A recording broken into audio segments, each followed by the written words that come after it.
Fans umaasang matutunghayan ang kasagutan. Jillian Ward at Eman Bacosa sanay ma-interview kasama si Tito Boy para kumpirmahin ang relasyon. Matapos ang sunod-sunod na kilig-filled na viral moments at private gestures nina Jillian Ward at Eman Bacosa, isa na namang pag-asa ang namumutawi sa mga fans. Ang posibilidad na ma-interview ang dalawa ng magkasama ni Tito Boy upang tuluyan ng makumpirma ang matagal nang hinihintay na relasyon. Sa social media, libu-libong netizens ang nagpahayag ng kanilang excitement at anticipation. Marami ang nagsasabing, ito na ang oras para maging opisyal. Sana sa interview na ito, malinaw na natin makikita ang kanilang tunay na feelings sa isa't isa.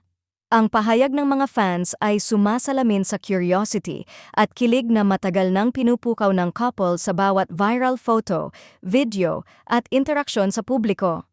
Ayon sa ilang insider, may mga hakbang na ang dalawa upang mapanatiling pribado ang kanilang relasyon habang inihahanda ang tamang pagkakataon para sa joint interview. Gusto nila na kapag oras na, malinaw ang lahat at maayos ang timing. Hindi sila nagmamadali, pero handa na rin silang ibahagi sa publiko ang kanilang totoong relasyon, ani ang source. Sa kabila ng pagiging pribado, malinaw na ramdam ng publiko ang lalim at sincerity ng kanilang koneksyon. Mula sa mga kilig moments sa laban ni Eman hanggang sa mga heartfelt gestures sa pamilya ni Jillian, bawat kilos ng dalawa ay nagiging viral na patunay ng tunay na pagmamahalan at suporta sa isa't isa. Ang inaasam na interview kay Tito Boy ay inaasahang magiging turning point sa kanilang relasyon sa publiko.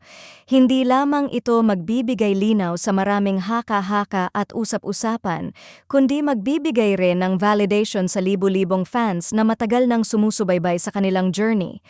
Para sa marami, ang interview na ito ay magiging mix ng kilig, emosyon, at excitement dahil sa bawat sagot at reaksyon ng dalawa ay siguradong mapapansin at mapapahalagahan ng publiko. Sa huli, ang pananabik ng fans ay naglalarawan ng malaking suporta at pagmamahal sa dalawa. Kung mangyari man ang joint interview na ito kay Tito Boy, tiyak na ito ang magiging simula ng bagong yugto sa buhay nina Jillian Ward at Eman Bacosa, isang yugto kung saan opisyal na silang magkasama habang patuloy na pinapakita ang respeto, pagmamahal at maturity sa bawat hakbang ng kanilang relasyon.